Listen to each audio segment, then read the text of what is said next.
Good evening, everyone, and welcome to the Let's Talk About podcast. It's me, your host, Neil Orange Peel, and today we are going down Yorkshire way and we're going to a haunted house, specifically 30 East Drive in Pontefract. We're going after the Black Monk because apparently he owns it, and we're going to find out if he does or not. I've got some photos over here today I'm going to try and show with you. Show with you. I don't know what that means. I'm going to share with you, and I'm going to try today. Because I said every single week, I always wing it every week. I'm learning little bits as I go along. So I'm going to try and see if I can share something today. It's a famous incident from Most Haunted, because Most Haunted have been there twice. They did both 2 live shows from there. They had Paul O'Grady there the once. And there's a very, very famous scene that happens in one of the investigations. I'm going to try and see if I can play it later on.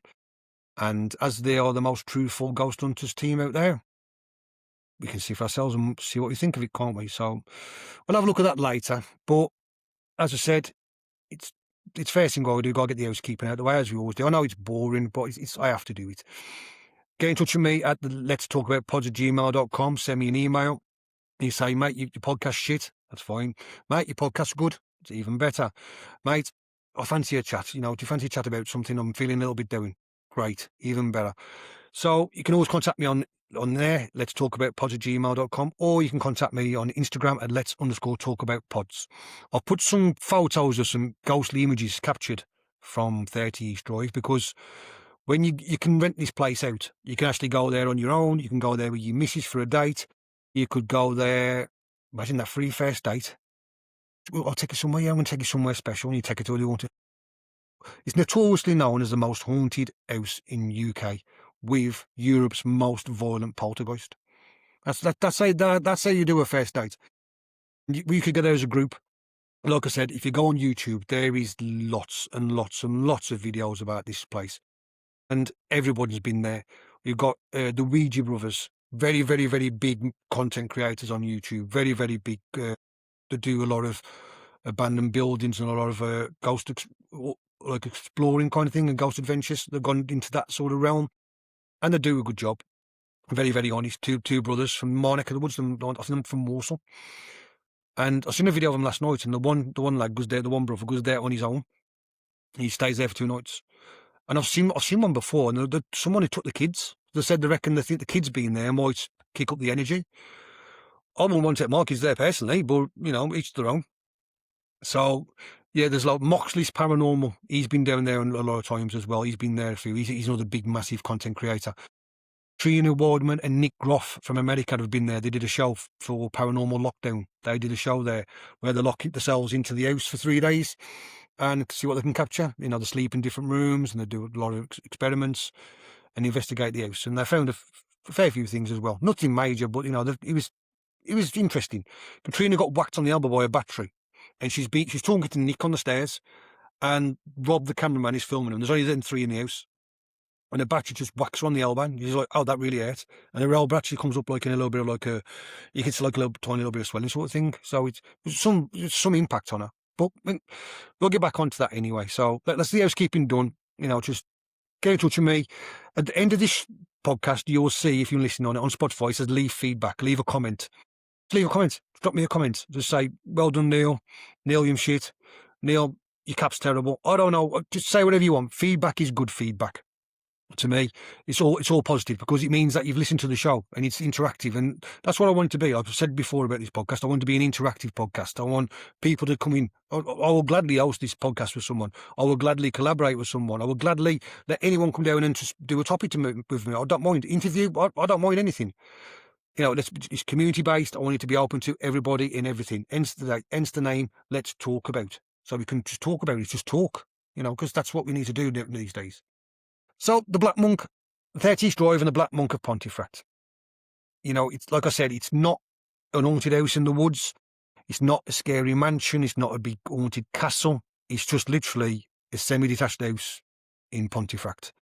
So for them on YouTube, I'm going to share a picture of it now. And what we'll do is, if I click this now, it should come over and you will see 30 East Drive. For anybody who's not on YouTube, basically it's just a typical council council house in the UK, semi-detached. It's joined to one other house that's separated by water, and that's it. So there's nothing major about it. It's literally nothing scary at all. There ain't no cobwebs, there ain't no spiders. It's just a normal council house that if you walk past that of any time of the day or any time of the night, you would think it's just a bog standard normal house that some family lives in. That's all it is. So that's just the way it is. It's a scary haunted house, not your typical ones that you see like on Hollywood and all these like what your mind presumes is an haunted house. It's that deceiving. It's just a standard normal house. So let's deep dive into it, shall we? 30 East Drive. Today we are travelling back to the late 1960s to a modest, unassuming housing estate in Yorkshire, England, specifically the town of Pontefract. If you were to go down to East Drive in the Chequerfield estate today, you would see rows of semi-detached red brick houses. They look normal. They look comforting. They look like the kind of place where nothing bad ever happens. But, and it's a big but, like a J-Lo but, at number 30 East Drive, the laws of physics, nature and perhaps human sanity completely break down. For nearly a decade, this house was the site of what many paranormal researchers consider the most violent, well-documented and terrifying poltergeist case in European history. A haunting so aggressive that it didn't just knock on walls, it left physical scars. It dragged children upstairs and materialised items of specifically marbles and batteries out of thin air. He loves marbles. He's got a thing for marbles. This is the story of the Pritchard family. And more importantly, this is the story of the entity that came to be known as the Black Monk of Pontefract. So for the next hour, or however long I waffle on for, we're going to go inside the house. We're going to look at the exact chronological timeline of how an ordinary family's dream home became a living nightmare, starting from the very first day they unpacked their boxes. So grab a drink or get yourself an iron brew, lock your doors, and step inside 30 East Drive.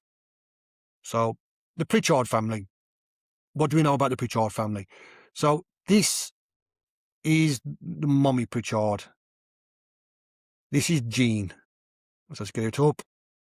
And here we will see on the side. This is Jean Pritchard. She's the mum of the family.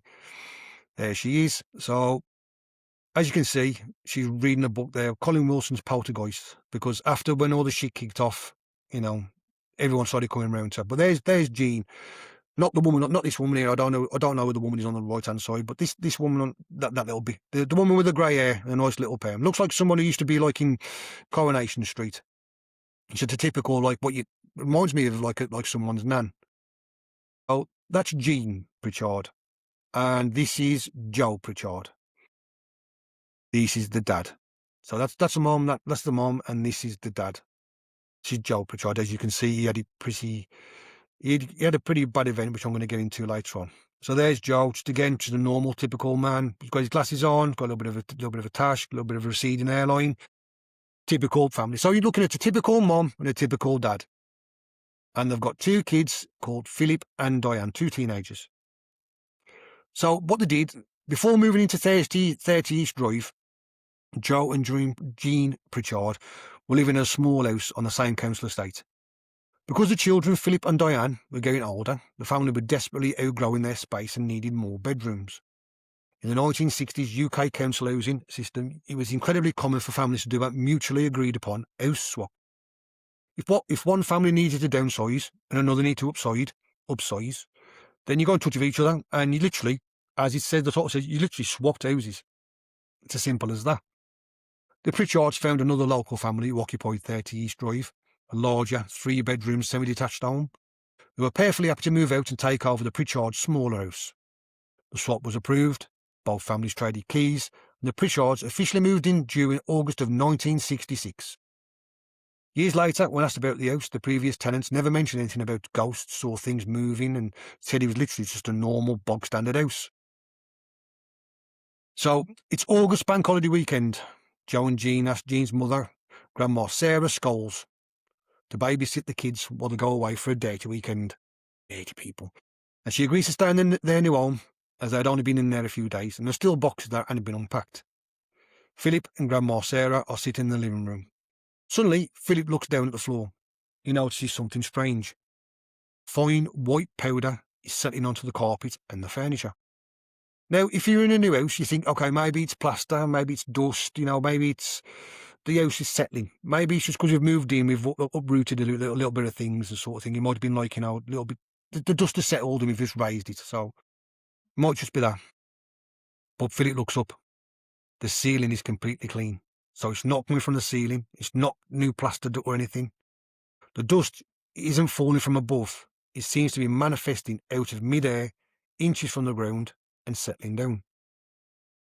Grandma Sarah gets up, sweeps it up, and shakes her head. It's just a new house and a bit of dust that's been thrown up while we're moving in, she tells Philip. But then the temperature drops. And when I say drops, I don't mean a slight draft. Witnesses could later state that the house would suddenly plunge into a deep, freezing, winter-like cold within a matter of seconds. You could see your breath in the living room. And then came the puddles. Philip goes into the kitchen. There is a massive pool of water on the floor. He cleans it up, gets them up, and just cleans it. Later, it's back. "Grandma!" he shouts. "It's happening again!" Granny walks into the kitchen and witnesses the kettle switching, turning off and on erratically as if someone was doing on purpose. So the kettle switch going up and down really crazy. Then she looked on the floor and the puddles were back. She unplugs the kettle and he still carries on turning himself off and on. So she shouts, "Stop it!" And suddenly he stops immediately. Granny then takes the mop and starts mopping up the puddles, but in front of her own eyes, as soon as she mops up a puddle, another one forms. No matter how much they keep mopping it up, the puddles just keep forming.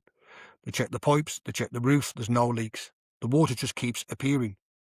Grandma sent Philip to fetch Marie Pritchard, who was Jean's sister and conveniently lived across the road.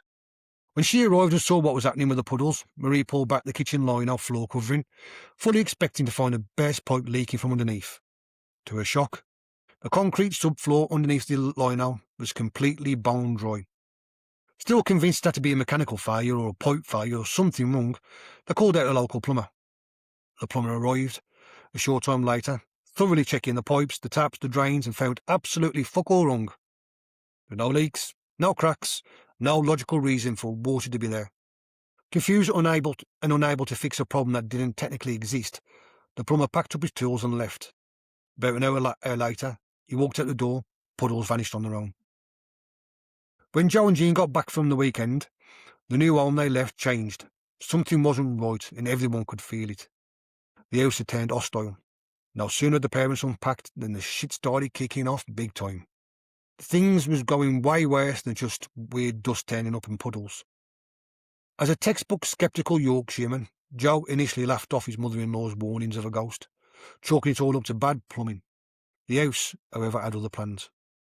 That night, as the family gathered, the heavy kitchen dresser loaded with cups and plates and all sorts of crockery began to groan and sway. Joe was surprised at what he was seeing.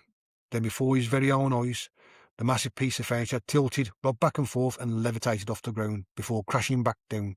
Now, if you think about these kitchen dressers that holds like the cups and the plates and that from back like in the 60s, these are solid, big pieces of wood. These were like something that you buy from IKEA. You build it and then 5 minutes later it falls apart. These was like solid pine or oak maybe, or mahogany maybe. Pieces of wood that if you wanted to move it, it would take like, 2 good-sized blokes to move it.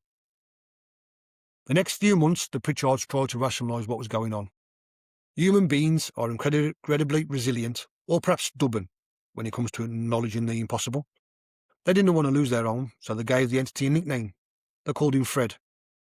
Now, if anyone watches ghost programs, you should know the first thing you do is you do not name your ghost.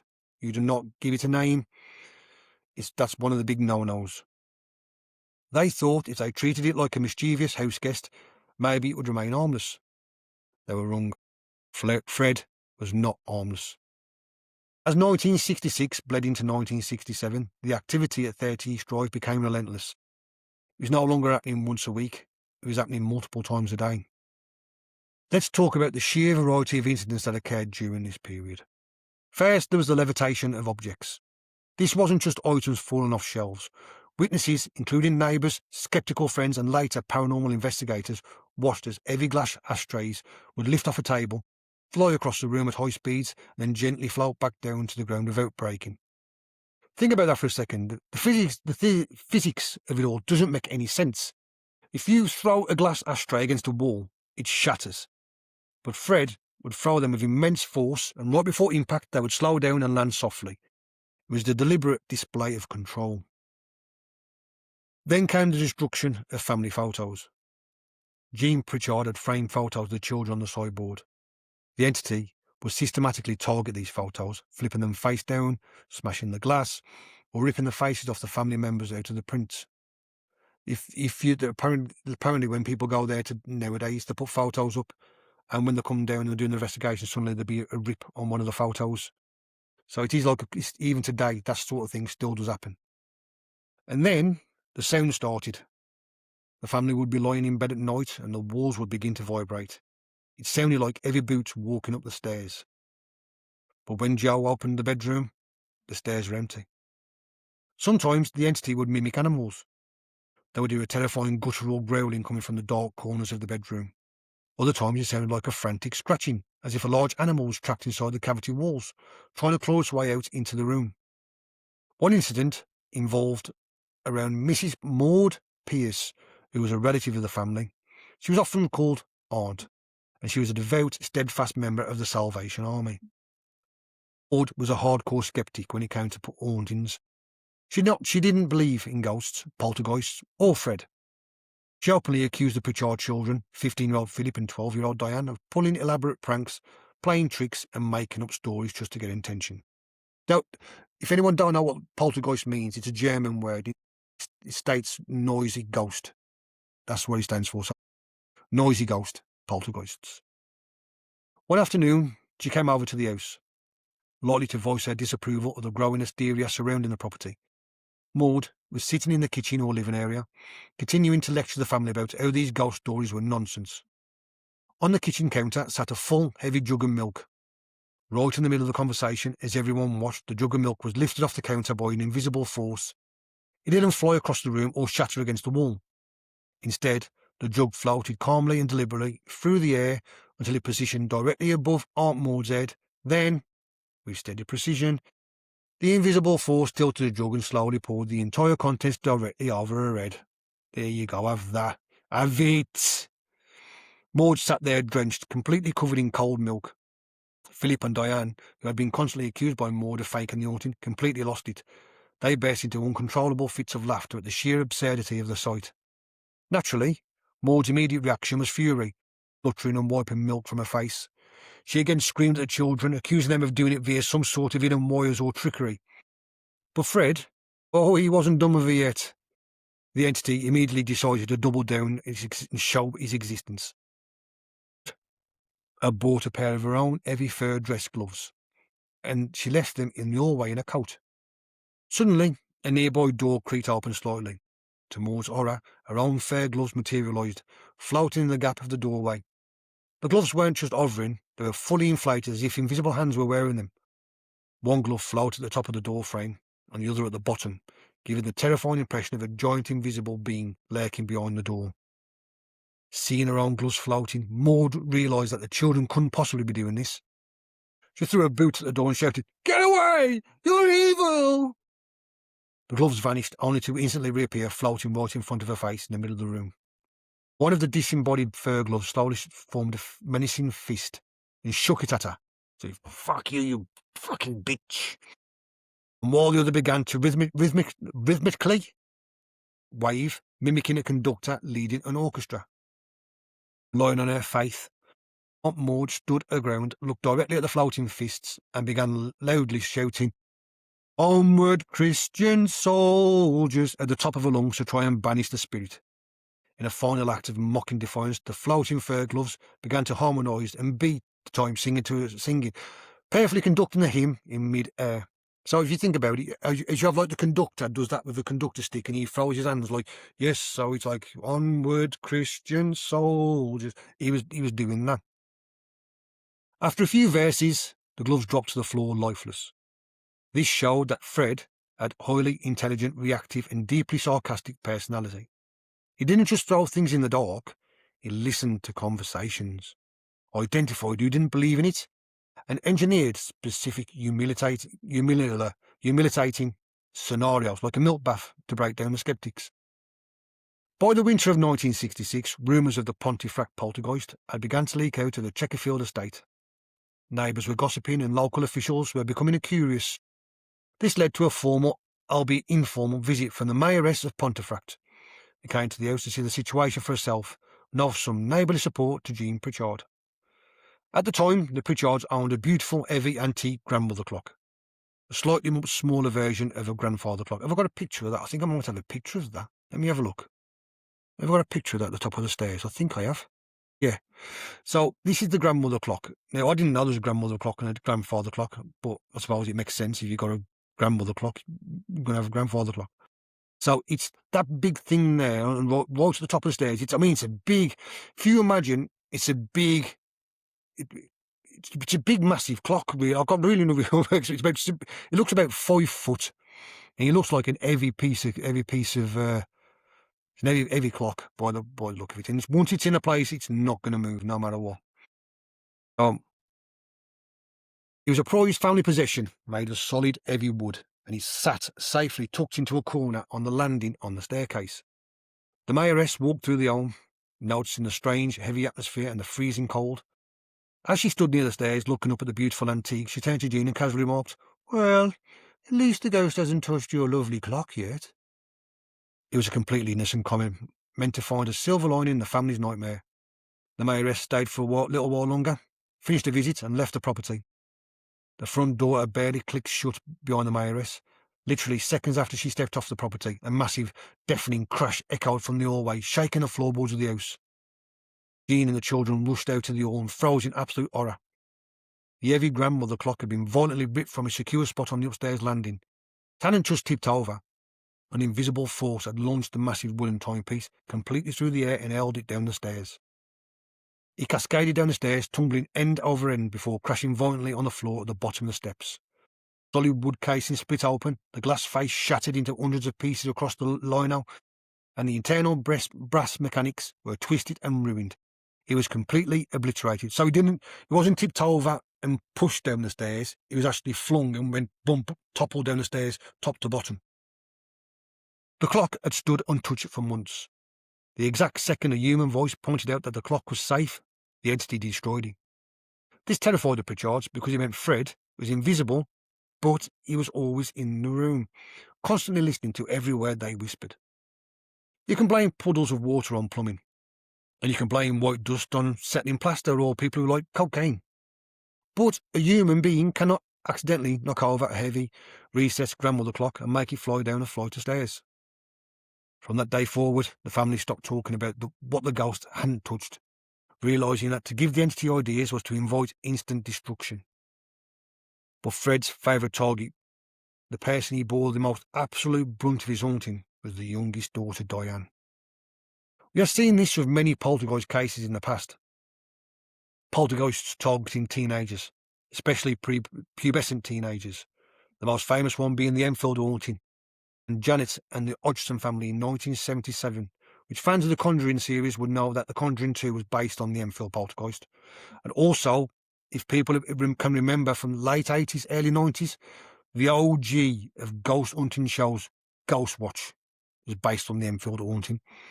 If you haven't seen Ghost Watch, go and watch it. It was Michael Parkinson hosted it from like a hub, and you had Sarah Green, and you had Lister from Red Dwarf. I forgot what his name is. He's Lister from Craig Charles. They went round to the house and was being terrorised by a ghost called Pipes. Yeah, and they did. It's literally like most haunted. But at the end, the camera screened round and you see him standing by the window. Yeah, if you haven't seen it, go and see it. That is the OG of ghost hunting shows. Ghost Watch. It began with knocking on the walls and a heavy chest of drawers lying across the floor of the Hodgson house, all witnessed by responding police officers. It quickly escalated to flying Lego bricks, matches spontaneously igniting, family members being levitated out of bed, and Janet being violently dragged across the room by invisible forces. The entity began speaking through Janet in a deep, gravelly, menacing male voice. The voice claimed to be Bill Wilkins, a man who actually died of a brain hemorrhage in the house's living room years prior, a fact the children had no way of knowing. The Bro Hire podcast used Bill Wilkins a lot, and them always talk about him. And you have Nick going, "My name's Bill Wilkins, I died in my own shit." So he always comes on their show, he does have it, makes his little presents. So Nick, Rob, that's for you, that is. Then we have Tina Resch, the case from Columbus in Ohio. She was 14 and seemed to be the main attraction of activity in a case that mirrored the Enfield haunting. Eventually got proven to be an hoax. She fabricated it all herself. There was even cases documented from as early as 1925 for the case of Eleanor Zugan from Romania, who was 12 at the time. It started kicking off when the phenomena began with the classic poltergeist activity: stones hitting outside of the house, objects flying across the room, and unexplainable breaking of household items. While objects still flew around, the most terrifying aspect of the Zugan case was the appearance of spontaneous, painful markings on her skin, often referred to by researchers as some form of negative stigmata. Deep, angry teeth marks, scratches and red welts would suddenly erupt on Eleanor's face, arms and neck from out of nowhere. Witnesses would watch her skin puff up and bleed in real time, as if she was being violently pinched, bitten, or whipped by an invisible attacker. Just like many other adolescent poltergeist cases, the phenomena came to a grinding halt. As Eleanor approached her 14th year and hit puberty and started her menstrual cycle, her psychic abilities completely vanished. The attack stopped, and she went on to live a normal, quiet life. So these cases are not unheard of when it comes to teenagers, specifically teenage girls having huge hormonal changes when they hit puberty. If that's true, Diane Pritchard was a nuclear reactor for Fred. The haunting shifted from a general house nuisance to a targeted, violent campaign against this 12-year-old girl. It started with a bed. Diane would be sleeping, and the mattress would suddenly be flipped over, throwing her onto the floor. She would cry out, her father would rush in, and they would find the heavy bed frame completely upside down. The first major direct physical assault happened downstairs in the kitchen. Diane was standing by the counter when she was suddenly pinned against it by an invisible force. Before her family's eyes, Diane began crying out in pain as her head was violently jerked back and forth. Invisible hands began slapping her across her face so hard it left angry red welts on her cheek. As her mother Jean rushed to grab her, Diane began to choke. Visible, deep fingers-shaped bruises began to swell and discolour around her neck in real time, as if a large pair of hands were actively trying to strangle her. Then the entity started regularly pulling her hair. Not a playful tug. Family members would watch in horror as Diane's head would be yanked backwards violently, her hair pulled so hard that clumps of it were torn from her scalp, leaving her screaming in pain. Now, if that was me and that was happening in my house, I would turn around and I'd be like, "Ghost, Fred, wherever your fucking name is, I've got one thing for you to say."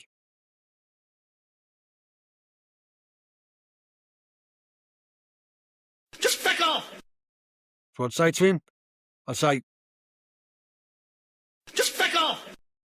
"What are you saying?" Just fuck off! That's what I'd say. I'll probably, "Feck off."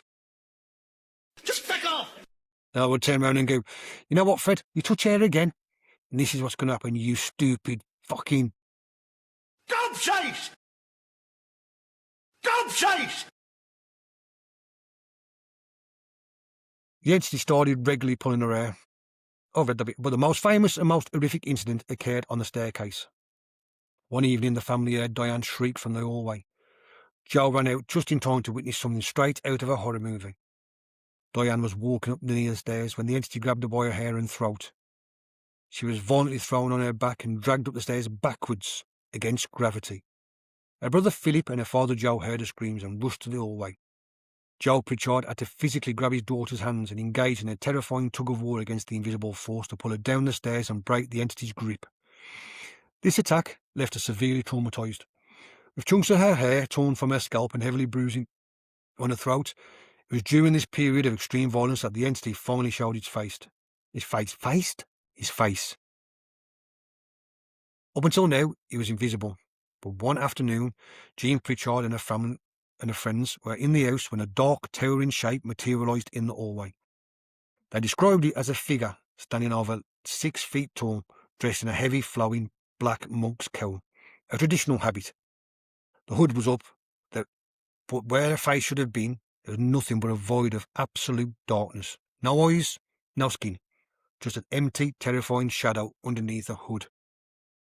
The entity didn't move, it just stood there, radiating pure, unadulterated malice, before fading back into the brickwork. The legend of the Black Monk of Pontefract was born.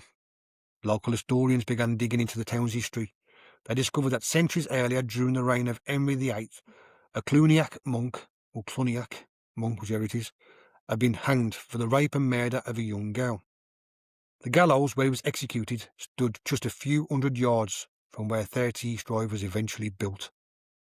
For a while, Fred left Diane alone and went back to being more of a prankster ghost and moving objects in the night and rearranging furniture and slashing photos of the family.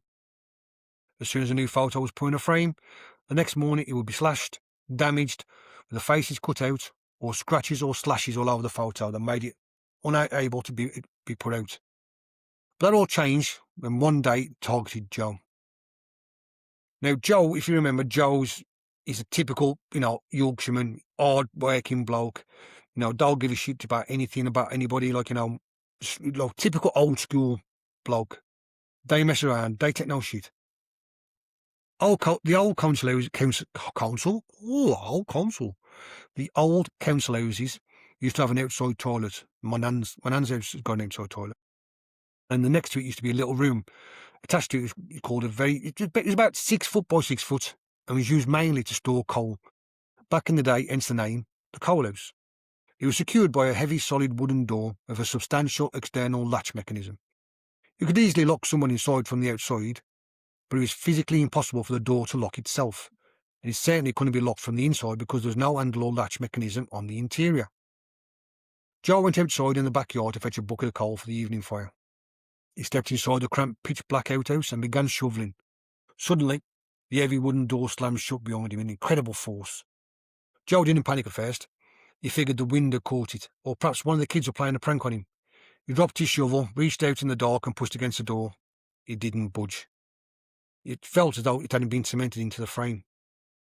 Joe began banging on the solid wood, shouting for Jean. Jean! Jean! She was shouting for Jean and the kids. Oh, hang on a sec here. Look who's just turned up. Come here, lot. Come here.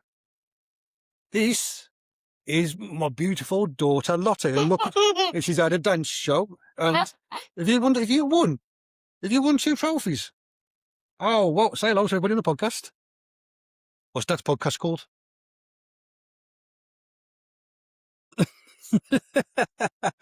Well, I'll go and give my mum then, and Daddy will have a look at them later, okay?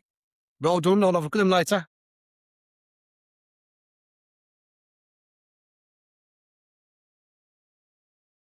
Well, I didn't expect that. So that's my daughter, Lottie. Yeah, so she's the one who shouts out the Sunday roast theme. But where was I? The external latch was completely down, holding the door shut. But that wasn't what stopped them in their tracks. Resting squarely across the latch, wedged tightly into the frame, was a heavy piece of timber, effectively barricading the door from the outside. There was absolutely no evidence in the yard. The kids had been inside of Jean the entire time, and the yard was entirely closed. An invisible force had not only flipped the latch, but actively searched the yard, found a heavy wooden beam, and deliberately barricaded Joe inside. So you think about it, there's no way anybody could have done this, and it's had to be hands and someone doing this on purpose. So Joe's locked inside there now. He's banging the door saying, "Now, Jean, Philip, Diane, come on, stop it now, will you? Come on, let me in. And no one's letting him out. So then he finds out that it's actually been done by someone's actually done this on purpose. That's a lot to take in. And plus, don't forget, in that room, it's 6 foot by 6 foot, so it's a very, very small room. It's pitch black. There's no lights in there. It's going to be stuffy. It's shoveling coal. It's going to be very claustrophobic. It took Jean and Philip several minutes of straining and pulling to dislodge the heavy timber and lift the iron latch to finally let a furious, soot-covered Joe out. Apparently, when they let him out, he flung himself on the floor and he was pitch black, covered in the soot from the coal, and he was gasping for breath. He was absolutely. Could you think about it? He's probably panicking in there, probably started hyperventilating, proper scared shitless. And then when he hits the floor, he starts gasping for air, and yeah, the scary, scary thing. While Joe tried to maintain his tough, unbothered Yorkshire exterior, the incident deeply rattled him. The entity had sent a crystal clear message to the man of the house. You aren't safe anywhere, and you aren't the one in charge of you. So that's what he's turning around saying. The ghost is turning around and saying, You ain't safe anywhere. You ain't in charge here. I am. Suddenly from nowhere, the door opened and Joe rushed out the room, pale and shaking with a face of fear. The whole event absolutely terrified him, and some friends say the incident broke Joe, as if from that day on he was never the same. Following the coal house incident and the increasingly violent attacks on their daughter Diane, the Pritchard family reached the absolute breaking point. However, because they were living in a council house, they couldn't easily afford to uproot their lives. They actually stayed in some home longer than most people expected. The family's dynamic and the ultimate fate of the house shifted following the house intense years. The family tried countless methods to stop the activity, but according to paranormal researchers, the extreme violence finally ceased after bizarre recommendations. Someone suggested placing vampire-repelling garlic on every doorway in the house. Surprisingly, after they did this, the intense poltergeist phenomena ground to a sudden halt and remained largely quiet for the remainder of the times the Pritchards lived there. They actually got the house exorcised as well. Someone actually come in and did an exorcism on the house, but it was I don't think it was it had been come from the church. I think it was someone who just looked like, oh well, I'm a medium, I can come and exercise. It was something like that. Now, someone like the Warrens, they come round and did it. I don't think it was someone from the church. While they survived the peak of the haunting and 2 years of emotional toll, especially the horrific treatment of Diane, this would fundamentally broke their attachment to the home. By the mid-1970s, as Philip and Diane grew out of their teenage years, the family officially abandoned 30 East Drive. They moved out the property entirely to find a fresh start away from the shadow of Fred. Joe Pritchard, who started out as the ultimate non-believer, left the house completely convinced of the paranormal. Being locked in the coal house combined with seeing his daughter dragged up the stairs permanently shattered his pragmatic look. Joe Pritchard passed away in the bathroom of 30 East Drive in the mid-1970s from a heart attack. So he moved out for a while, just to get himself sorted and get himself back, and then finally, I think he went to live with his sister, with Jean's sister over the road for a couple of weeks. And then when he moved back in, he said, oh, I'm going to get to this. They did the things with the garlic, and he moved back in. Joe, he ended up dying from a heart attack in the bathroom. And in paranormal lockdown as well, they have a lot of things happen in the bathroom, if I remember right. Joe was fundamentally a broken man after his experiences in the house.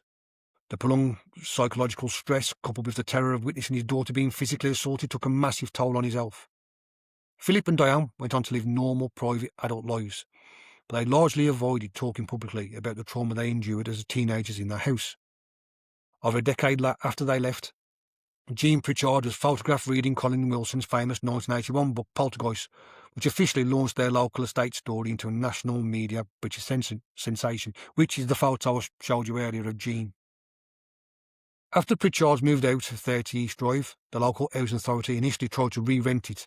However, the house's terrifying reputation preceded it. The neighbours all knew about Fred and the horrific attacks on Diane. Potential tenants consistently refused to move in, and the council eventually gave up trying to rent it out. For roughly 40 years, the house stood completely empty, locked up and frozen in time, still retaining its original 1960s wallpaper, carpets and fixtures. Bill Bungie, a British advertising executive and film producer, teamed up with his close friend and director, Pat Holden, and decided we should buy this house and make a film. Pat Holden happened to be the nephew of Jean Pritchard. Because Holden grew up hearing the family's first-hand trauma about the Black Monk, the duo decided to make a film in 2012 called When the Lights Go Out. This is based on the Pritchard's experience of 30 East Drive. Once the film was finished, he was brainstorming a unique, original ways to promote the release of generate press coverage. During his research, he was shocked to discover that the actual property where the real-life haunting took place, 30 East Drive and the Checkfield estate, was currently listed on the real estate market. He made the film. He knew about the story of the Pritchards. He made the film, and then he thought, how can I do a good premiere of this? How can I do it? The press are not going to be giving much press this because it's just an independent film. So he started looking, but then he realised the council had actually put 30 East Drive on the market for sale. Because of the house's local notoriety and terrifying history, nobody wanted to live there. It had been completely abandoned as a residence since the 1970s, had languished on the open real estate market for 4 consecutive years without a single buyer. Because he was a massive liability that no ordinary family would touch, the process heavily bottomed out. Bungie realised he could buy the entire infamous ex-council house for just £80,000. He figured buying it would cost less than a standard large-scale London marketing campaign. At the same time of the purchase in 2012, Bungie was a firm, self-proclaimed non-believer in the supernatural. He looked at the purchase through a purely transactional lens. It was cheap. He made a great story. It allowed him to pull off a spectacular PR stunt. To premiere the movie, Bungie ran a competition where 2 winners walked a tiny red carpet laid down the garden path of 30 East Drive and sat inside the actual haunted living room to watch when the lights went out. Bungie assumed that even if the Black Monk had genuinely existed in the 1960s, the spirit would be long gone after 40 years of the house being empty. As he would later publicly admit, this assumption turned out to be terrifyingly wrong, once he actually stepped inside and experienced the activity for himself. Bungie was at the property with a group of colleagues before heading inside. He noticed that one half of the wrought iron double gates at the front of the driveway was swinging open. Wanting to secure the property before they went inside, he closed the gate, dropped the metal plunger pin down into its hole, and manually pushed a heavy concrete block tight against the base of the gate to firmly wedge it shut. According to Bungie, he required a decent amount of physical effort to wedge the block, and he was secure enough that nothing short of a determined human being pushing against it from the outside would be able to open that gate again. Crucially, he noticed that the driveway had no slope. There was no spring in the gate mechanism. There were no bushes or hiding spots nearby where a prankster could have been crouching. He turned round, walked up the path and went in the house. Just moments later, when he and his colleagues came back out to leave, they found the gate wide open again, and the heavy concrete block he had wedged tightly against it had been pushed completely out of the way. Because they had been inside the house the entire time, and the yard was in full view, there was absolutely no rational explanation for how a heavy block could have moved on its own. When Bungie spoke to the neighbours about the bizarre things he was experiencing on the property, they weren't surprised at all. They informed that Fred frequently roamed around the immediate area outside the house. Several neighbours over the years have even complained to Bungie directly that they would see or hear the entity running past the windows late at night. On Most Haunted, they did that. When there was filming, like at the very, very beginning, there was filming somewhere, and there's to scan around the outside of the property, and they see someone in the bathroom. Now, they say it's a ghost, it's a spirit, but it's Most Haunted, so that could have been anybody in that room, to be honest. But there is actual stories and cases of this happening all the while. And like I said, in the person next door, it's Carol, who owns the keys. She says the ghost goes in there and plays up in theirs as well. So she tells us to fuck off. She's like, fuck off, go next door. And he disappears. So it's one of them. End of the day, I mean, it's a ghost. If a ghost can travel through walls, you don't need to open the door to go through it. You know, he can go wherever it wants. Why has he got to go to one place? He can go wherever he wants. It's a ghost. You ain't going to stop it. The gate incident was one of the very first times Bungie realised that whatever was occupying 30 East Drive wasn't just confined to the upstairs bedrooms. It had enough physical strength to manipulate heavy objects out in the open yard. The personal encounters and observations with the entity included objects thrown at his head. Bungie had witnessed objects being flung through the air by invisible forces, marbles, batteries, even cutlery, occasionally being targeted directly at him. So as I said before, I'm sure now what they do is the actual, there's no knives allowed in it. There's no knives or cutlery allowed in 30 East Drive. I think if you open all the kitchen doors, I don't think there's anything in. Or the sellotape down. Something, I can't remember exactly what but I know it's because there was a lot of things with knives. He loved knives for some reason. He has heard unexplainable, menacing growling sounds echoing within the empty rooms. In one bizarre instance of electrical manipulation, Bungie witnessed the kitchen kettle superheating entirely on its own violation. In fact, because of the entity's fixation on the appliance, one of Bungie's official house rules for modern visitors is to keep the kettle filled, but unplugged when not in use. Bungie discovered that the entity's violent, destructive behaviour hadn't faded. One notable occasion when the house was completely locked up and unoccupied, the bedroom that originally belonged to Diane Pritchard was found entirely trashed, and the bed itself was completely destroyed at around 4 a.m. Now, that's really it now for 30 East Drive. That's, there ain't really much else to say about it. But what you do know is If you want to hear more about the terrifying events that occurred at the property and see actual footage inside the house, you can go on YouTube and type in the true haunting of 30 East Drive.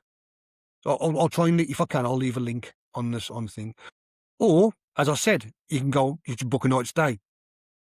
30eastdrive.com. And if you type in that, it comes up and it's got reviews and it's got pictures of the house. And it's also got images from the people stay there that people have found, which I'm going to show you in a minute.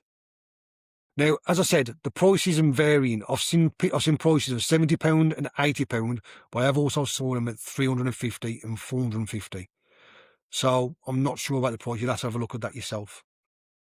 So, as I mentioned before, if you do want to look into this, there is so much stuff you can look at. It's crazy. There's, like I said, with the Ouija Brothers videos, the Moxie's Paranormal, there's so much 30 East Drive videos you can watch. And let's have a look at some of these videos now where I can show you. Some photos, what people have sent from their own actual investigations, there's this one. So, for people who are looking at YouTube, what it is, there's a photo of the house at the front door. And at the bottom of the front door, in a very, very, like, shadowy, is like a picture of, like, it looks like someone screaming. So, it could be a little girl, because it looks about door handle eye, maybe, or definitely letterbox eye. And it's just shoulders and a head, and it looks like someone, it looks like a woman screaming. That's what it looks like to me. So, that's the one photo. And another photo, this is what someone saw on the stairs. This photo of images of this photo, this is a photo of the stairs. And on the stairs is literally a big black shadow, pitch black shadow. You can't see through it. It's just a big black shadow on the top of the stairs. This is very, very popular. A lot of people turn around and say this is very common, and a lot of people get a lot of this evidence of, like, the black. But if it is a Black Monk of Pontefract, I mean, is that the Black Monk? I'm not sure. So another one, if I show you the grandmother clock, and again, if I show you the grandmother clock, what you'll notice on the grandmother clock, what they do now is, because this house, if you do go into this house, the entire decor is exactly as it was when the Pritchards lived there. Nothing's changed. It's like literally walking into a time warp, and it's like a trip back to, like, the 70s. It really is. The telly's like a tubular TV. I don't think I've got any photos of the actual telly. It's on my phone, but I could have showed you some of the photos of it. But it's at the top of the stairs, you can see there is a little baby's pram. You know, like a pram that, like, the kids have when they put the dolls in, like a doll's pram. That's going to be coming to very, very effect. So, I'll show you here this little picture and this one. And this picture shows you that stairs flying down there in the middle of the night on its own. Now, I'm going to see if I can get that photo, get it done for you. But as I mentioned, most haunted have been here. As I said, most haunted have been everywhere. Black Country Museum, Dudley Zoo, Station Hotel. They've been round by me quite a few times. Oak House, Aidenhill House. They've done quite a few places. And they did this twice because of obviously the notoriety and the name that it's got. This place doesn't need advertising. It's got that much of a name and a reputation. So, there was a famous incident. When it comes on the beginning of Most Haunted, it shows them talking and doing things. And the camera goes round, and when he comes back, there's a giant knife sticking out the sofa. That's the one incident. And then there's another incident where, let me see if I can get these up. This is the infamous Carl incident. Now, as you can see, let's see if I can get this up. Can I share? Do I share it? So click share, click Most Haunted, click share. So this is Most Haunted, and this is from 30 East Drive. And as you can see, it says here, Carl pulled fake. Now, what you're going to see is at the stairs, and suddenly he starts acting very strange on the top of these stairs. So I'm pressing play. Okay, so little video of Carl at the top of the stairs. I'll do the over talking, so I don't want you to get confused on some talking. But what he does start doing when he's at the top of the stairs, he starts acting strange. He starts like cowering and kneeling down as if like he's trying to hide something. Now, if you look round his waist, round here, you can see there's some wires. And he said it's cables for the microphones. But now he's bending down on the stairs, acting very, very strange. So why is he doing that? Now he's pulled backwards, and they all run up there screaming. To me, now, I don't know about that, because I know for a fact that Beardo Gets Scared he saw that and he did a complete video about it. And then Cole made a video showing him, oh, this is what the cord is and this is what it does. And as you can see, it don't nothing. If you put lights on it, it's not luminescent and the infrared cameras don't pick it up and blah, blah, blah. But when you watch that video of Cole showing you how it can't be fake and set up, he actually debunks himself because it doesn't look good. He's like, no, mate, you just showed us how you faked it, and all you've done is just called yourself out. Let's see if I can find some other footage. See if I can find the knife incident in sofa. Let me see if I can find this one for you, and I can show you that one. You can see what I mean then. This is the whole reason why they don't have sofas in there no more. Now, it's actually got on here as well, that the throw knives, but I've never seen anything. I had cutlery was thrown, but not knives. No, I'd had to look through it all and everything and all that. I'd had to find it in that thing, and I should have found it earlier, to be honest. But I'd actually realised I could share it, because when I tried it before, the platform that I used, Riverside, he was playing up and he wasn't really showing much. He kept constantly breaking down. So that was why I didn't really want to try that, because I've got to try and get around that even more. But yeah, so if you want to have a good laugh, watch Most Haunted. They investigate 30 East Drive. Like I said, even with the late Paul O'Grady, and you'll see it. Like I said, they go round, and as they go round, there's an old 70s style sofa with 3 cushions. And when they come back, there's a big, massive steak knife just sticking out like that. And he's just like, well, that all there earlier, where'd they put it there? Yeah, but you've got a crew of about 30 people. Anyone could have put that there.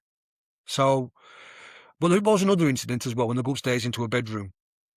And they go up into a bedroom, they're talking, and a cross gets thrown off the wall and lands on the bed. That in the day, that can happen. And like, it does look convincing, to be honest, because there's no ropes or nothing, and there's just Carl and Stuart that walk in. That is okay. But the one thing that I've noticed when I've looked through some of these videos here, when you go through like 30th Drive scariest moments, you have all these different investigators putting videos on. A lot of it is like they put some ping pong balls on the floor and they shout, move, do this, do that. And the ping pong balls start moving around and start going in different directions. That's a common one. They've got it's back in the old days, you'd have shows now. You used to have like a big, massive water heater, immersion heaters, they used to call them. And they have that in a room in one of the box bedrooms. And yeah, there's a lot of noises come from there. Now, of course, it's water. It's going to be thin. But they turn around and say the water it's not connected to it no more. So there shouldn't be any noises coming from there. The water for that actual thing to work. It's been, what's the word? Turned off. It's been capped. It's been capped. So there's no noises coming from it. But there is also videos of that door shaking. Another common thing is as well the actual door shaking backwards and forwards of doors. Oh, so let me see if I can get this one. I know for a fact I can get this one. So let me see if I can get it. So I'm going to go back onto sharing. Just stay with me for a couple of minutes. Stay with me for a little bit. So I'll click share. I'm going to go on to Most Haunted. I'm going to share that. And I'm going to show you this one of the actual thing coming down the stairs. Oh, this is very good this is good evidence, I must admit. And this happens quite regular as well. So it's 30 East Drive pram incident. Boom. Should have downloaded this really, but like I said, I wasn't too sure if it was actually going to work. And for some reason, because I thought that, it has worked. So yeah, but as you can see, I'm going through here. These are the Ouija brothers. Look these up. These have got loads loads of things on there, but they do. The pram falling down the stairs, so here it is. So you can click on this, and you're going to see the pram just fall down on its own. So it's coming on now, and there's the pram just falling down the stairs. Yeah, so I think there's a better video of that one as well, if I remember right. Let me just have a look. Is there the better video on it? I could be asked to find it, but you saw that anyway. So just along that last time, so I'm going to press play on that one again. And what are you looking at now? You're looking at the very top of the stairs, and at the top of the stairs there is like a doll's pram. And what's this one? Say the one I clicked. Well, I used to love it when that happens. That's not the one I clicked. The one I clicked was, there's loads of them here. There we go. So at the top of the stairs, next to the grandmother clock, is a kid's doll's pram. And it's on its own. There's no one up there. There's nothing at all. It's just at the top of the stairs. And you actually see it come forward and come down the stairs, as if someone's literally pulled it. Could it be fishing line? Could it be wire? Something like that? Maybe. Who knows? It could be there for effect. I mean, you could put fishing wire around there and you could pull it and it could come flying down. So, I don't know. It depends if you're a genuine ghost hunter or not. If you're like Most Haunted and you want to like use ropes and stuff and all that and get caught out, then fair enough. But if you're genuine and you want the truth, then you wouldn't do shit like that. You go there and you record what you record. If something happens, you record it. If nothing happens, you record it. So it depends on, like I said, if you're a genuine ghost hunter or not. So that's all I've got for 30 East Drive, really. Like I said, there's that much. You can research this. Literally just go on YouTube and type in 30 East Drive, and it's just, there's loads and loads of stuff on there. Really is. Like I said, it's heavily investigated. Rumours say, apparently, because it's that popular now, I think it's 2 years in advance. The bookings, you got to book 2 years in advance. The activity is starting to quieten. It's just the ghost says, oh, fuck this, I could be doing this no more, I'm fed up. So, I don't know. Personally, I'd go there. I'd happily go there one day and stay there. Why not? Why not we go as a group? We could all wear caps like this off eBay and turn around and say, from Let's Talk About Podcast, let's do an investigation. I'd investigate it. Would you investigate it? A group of us go down there, 4, 5, 6 of us. It'd be a laugh. But think about it, if you go there, it all kicks off, then what are you going to do? Are you going to run? Are you going to scare? Or if nothing happens and you fall asleep, you're like, Neil, that was shit. So, swings and roundabouts, I suppose. But today, as we finished with the 30 East Drive and the Black Monk of Pontefract, I think it's time for, as you saw, Lottie, the little girl who turns out and says this. The infamous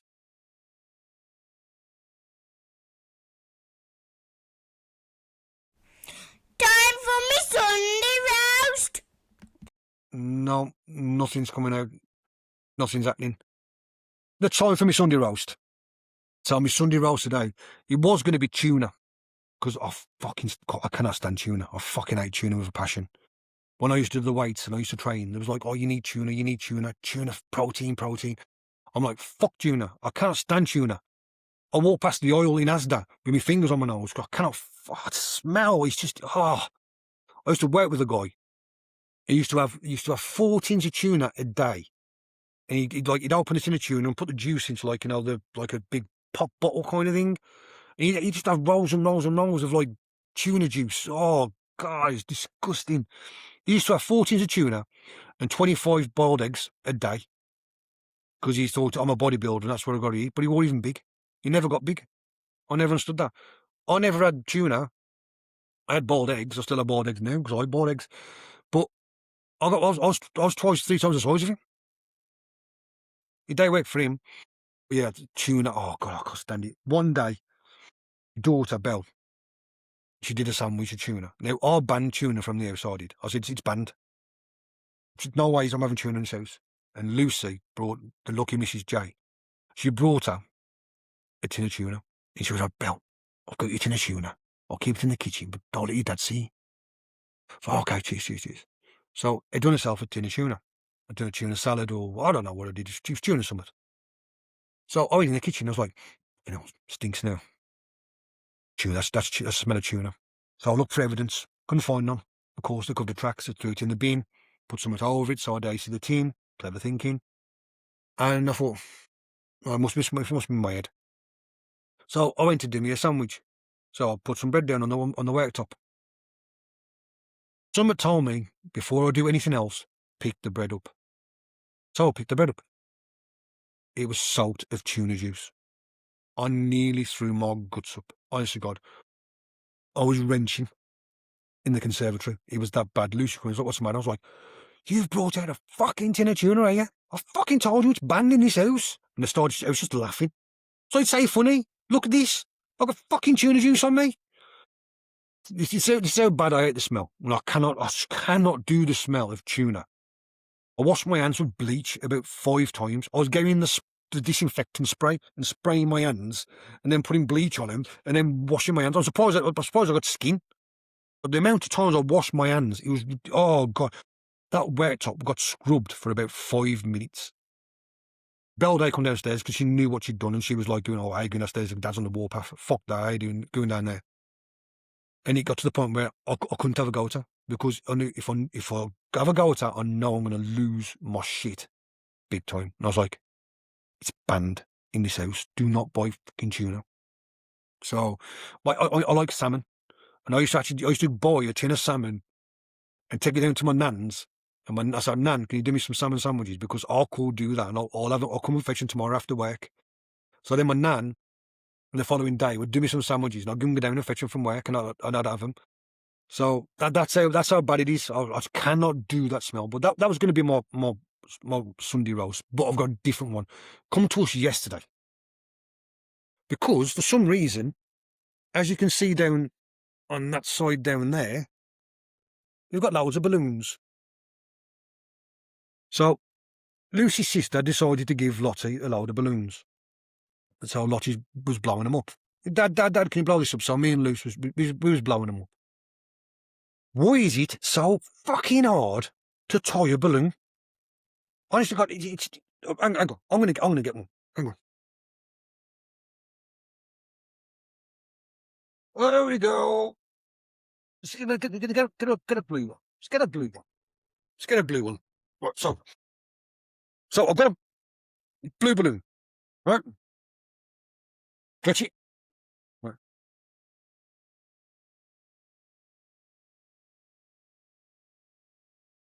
Right, good decent size there. Me and Lottie can play some games that later. Now, how the fuck do you tie them? Stop.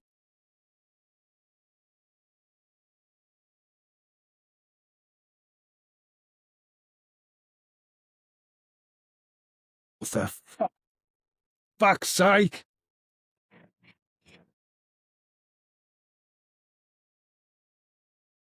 Surely, it's 2026. There's got to be an easier way of tying balloons. Or they just do something where, like, you blow it and you press it together, hold it for 5 seconds and it's sealed. What come up with that? I've just had a Dragon's Den moment. I think I have just had a Dragon's Den moment. I am calling out the patent for it.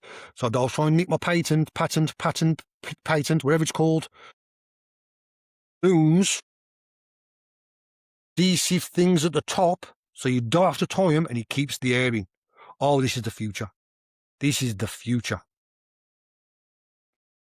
It's a Dragon's Den moment. Tying balloons. Oh, God, who had a nightmare trying to tie these balloons? Some, I was okay. So, they were stretchy and you could get your finger around them. It was okay. But then other ones, it was like the blue one. Just you get the little bit in and you're like, go on. I thought I was back down the gym again. I ain't been in the gym for like 3 months. I thought I was down the gym doing a workout, trying to tie a balloon. Oh, I was getting a sweat on and everything. Balloons, tying balloons. I think I found it. I think I've sussed it. Here. Hey. Was it the 7th, is it? The 7th? Let's have a look on my cellular device. 7th of June. On the 7th of June, I have had my Dragon's Den moment on the Let's Talk About podcast, as you can see by my cap, of how to solve the tying a balloon situation. Put some glue in it, squeeze it. Oh yeah, I think I've done it. This could be the same sort of idea, like, the bloke who invented the Costa things, the cups. And you have that like cardboard that goes round so it don't burn your hand. That was done by literally just some bloke one day went in and ordered a Costa, and he cut an old cup and he dropped it into the old cup and it held it. And he went, "Oh, the cup I got no more, it don't burn my hands." And that was where that come from. Just someone said a brainwave went, cut that bit off, put it down there, jobs are good, and boom, boom, boom. It's the same as that little thing on the end of laces, that little plastic bit so you can put it through the hole. It's got a name, but I ain't got a clue what it's called. But someone invented that. Now you think about it, right? If he sells them for like 1 pence, each one of them, right? So you got your lace, you got 2 on each end, so that's 2 pence, right? Even 1 pence. How many pairs of trainers is there out there in the world that's got one of them money? That's a lot of trainers. That's a lot of money. That's a lot of money. This is the same thing. I think I've done it. Brainwave. So yeah, balloons and tying balloons. God, I had a right game last night yesterday trying to them. And tuna. Oh, I hate tuna. God, I can't stand fucking tuna. Better not be a tin in that cupboard, I tell you, so you can strain the bin. Simple as that. Strain the bin. I don't care. If Bell wants to have an argument, we'll have an argument time. I cannot stand tuna. I'm going to get a badge made with a circle, a tin of tuna, and one of them lines going through it, and I'm going to put it in the kitchen. That's what I'm going to do. Oh, God. So, that's the end of 30 East Drive and the Black Monk of Pontefract. Next week, I am doing the 90s movies that you loved but no one else knew about. I've had some good ones of these. I've had some good feedback coming from these. And from work, my mate, the driver, he left last week and he started a new job. He's gone back on the Arctics. And I miss you, mate. You're a top bloke. You're a top bloke, and miss you. He's gave me some feedback. Kashi, a chap I used to go to school with and play football with, he's gave me some feedback. The Review Bros, these are the big guys. I've known the Review Bros since they started 2012. These are the pre-workouts, Craig and Aaron, and the Review pre-workouts. Like when I was a gym bloke, I used to do all the pre-workouts and the proteins and that. And these are the top guys when it comes to pre-workouts. You ain't going to get no one better than Craig and Aaron. You ain't going to get no one bigger than the Review Bros. If they say a pre-workout's good, it's good. If they say it's shit, it's shit. Now, I remember the first one that they did, I've been following them since day one, when they reviewed a pre-workout called Rocky KO, the OG, and he nearly put one of the mates in hospital, because he was that strong and had like hidden ingredients like some of the old school pre-workouts used to have. And they've sent over some videos, so they've got some good stuff from the 90s and stuff. So I got their comments to go on, and thanks very much for your comments, Aaron and Craig. That is much appreciated. Thank you very much, because you guys, and they are top dog. They really are. Them seriously big guys.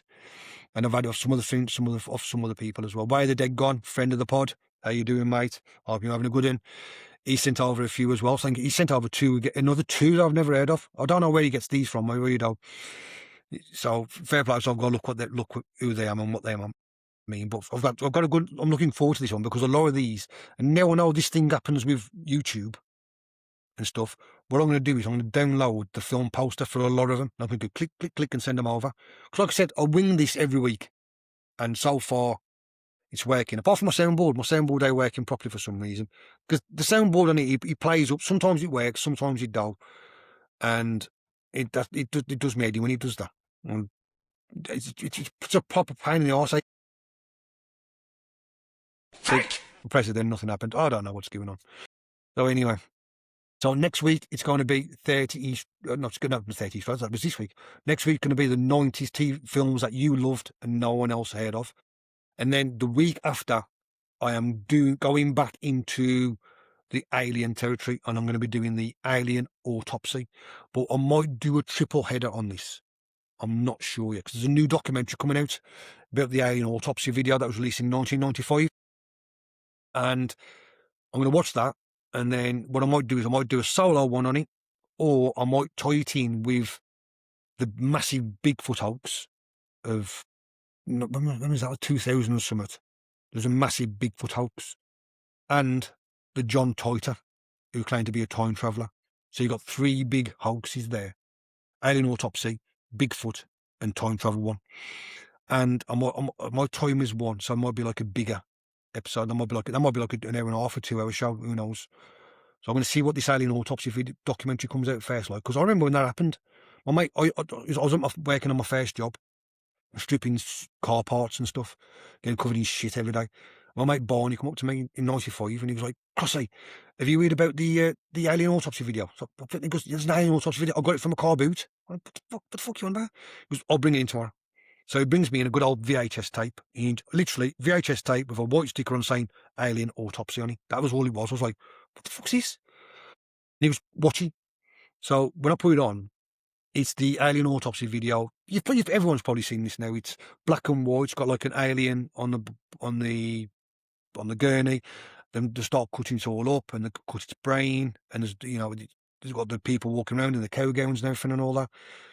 Anton Deck made a spoof of it in the early 2000s. I think was it called Alien? I think it was called Alien Autopsy. They did a spoof like a film about it, and it finally got released that it was fake. But then they said, "Well, we don't know all of it's fake. There's only half of it's fake, half of it's real." Yeah, so it's all come out in the end, as it always does. So yeah, I might do, if it's good, I might do a full one on that, where I might break it down, because the Bigfoot hoax is a good one as well. Because I remember when that happened as well. Yeah, that was just stupid. That was. I can't believe people actually fell for that. I do believe Bigfoot's real.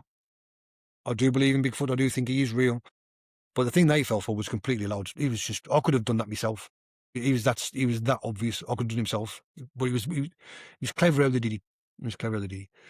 Of course, and then John Toito is a time traveller who was going around telling everybody things is happening, and he was saying this is going to happen and this is going to happen and blah, blah, blah. And some things, if you want to stretch it, you could say he was accurate.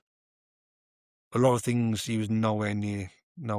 Say this thing happened and this happened, and he goes, "Oh, it did happen because I said it did happen." So he covered his arse. He was all on these forums. He was on these forums. He was doing that. So next week it might be a triple header. I don't know yet. Let's see what comes from that. But that's it for today. Anyway, thank you for listening. Thank you for really listening to me waffle on. And as usual, if you have any topics that you want me to cover, no matter what it is, send them over this way. A chap at work, Warren, he said to me, he goes, "Neil, have you done the Crash? The big thing on Netflix at the minute, the one about the girl who crashed the car, over the wall, 100 mile an hour, with her boyfriend and the mate in the car, and he killed him, and she survived." I was like, I ain't done it. I haven't watched it, but I know what it's about. So I listened to some podcasts about it. And to be honest, every podcast I listen to, I listen to about 4 podcasts, separate podcasts about what happened. And they're all exactly the same. It's like, I can't add anything to this. I don't add anything to it anyway, because I'm thick as shit. I don't know what I'm on about. I just waffle. And I just read a script that I write. I write myself a script and I just read it. And as you can tell, I'm not good at reading. And I like doing the research. I like doing the research and writing things down. And I like doing that. I like doing the dive. I like doing the research, putting the hard work in. I don't do this chat GPT. Is it chat GPT? Is it chat GPT or chat PT? I don't know. The chat GPT. I don't like doing that. And I don't know what the other ones are called. I'd rather just go on, find things and write my own script. Even though I personally prefer doing unscripted. I really do. I like the unscripted when I do unscripted. Like next week's, that's going to be unscripted. And I like doing that. So I'm going to just, this bit now I'm doing now is unscripted, and I like doing that. I will try and do more of them episodes, because I do enjoy them more than reading off a script.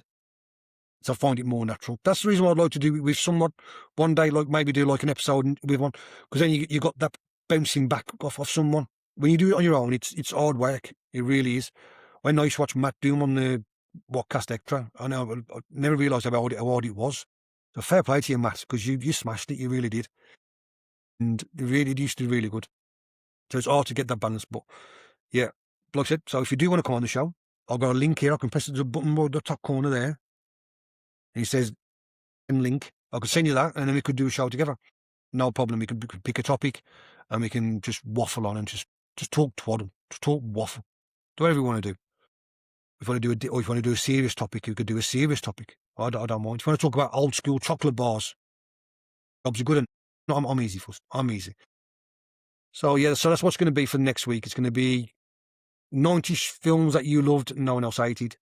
I've still got the TV shows. I've still got to finish that yet. So I've got 4 pages of that to do. I've got some of the soundtracks here. Does anyone remember this one? Does anyone remember this one? Creepy, crawly, slimy things that stick onto your skin. Horrid beasts with tentacles that want to pull you in. And remember that one? Trap door. And I've also got this one.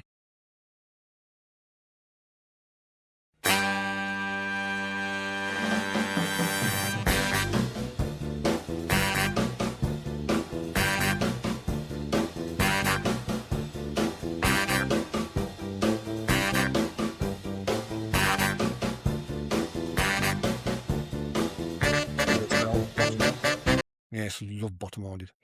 And the last one, see if anyone can remember this one.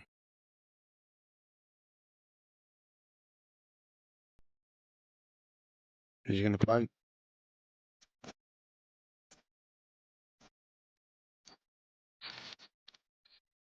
Yeah, so we've got them ones coming up. What I did find one, an altar. I don't think I'll be able to find it for this one, but I remember this one.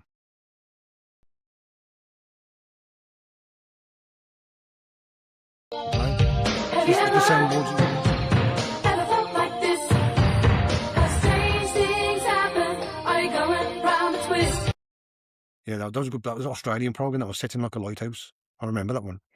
They did an episode where everything was backwards, and there was a girl called, I think her name was Linda, and she was walking around saying, "My name's Adnil."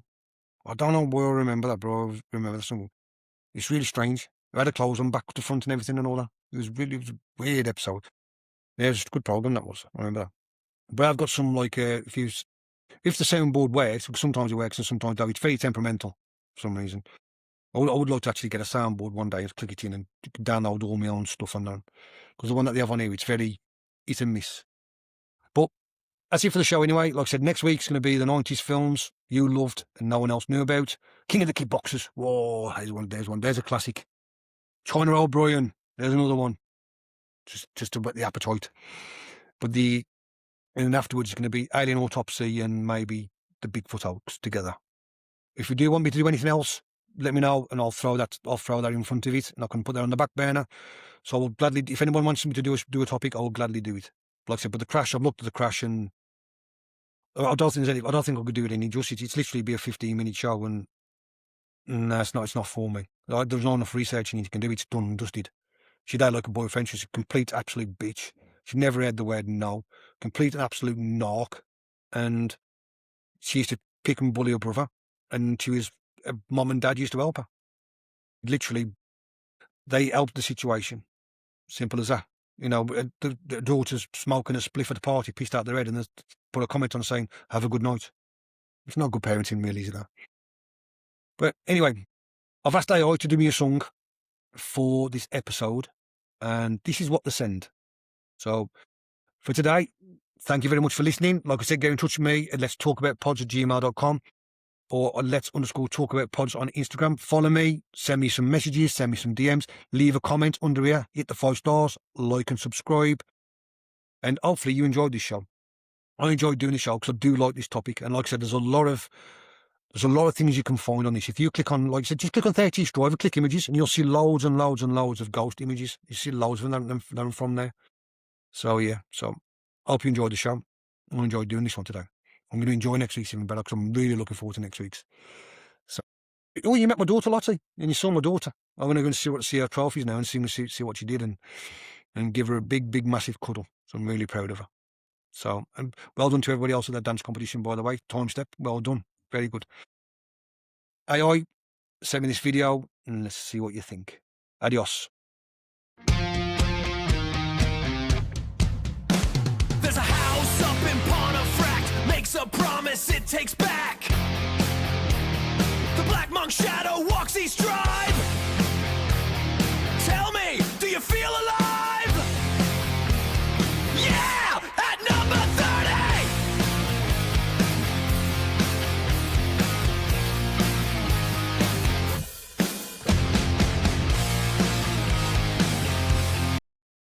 was a bit different, wasn't it, though?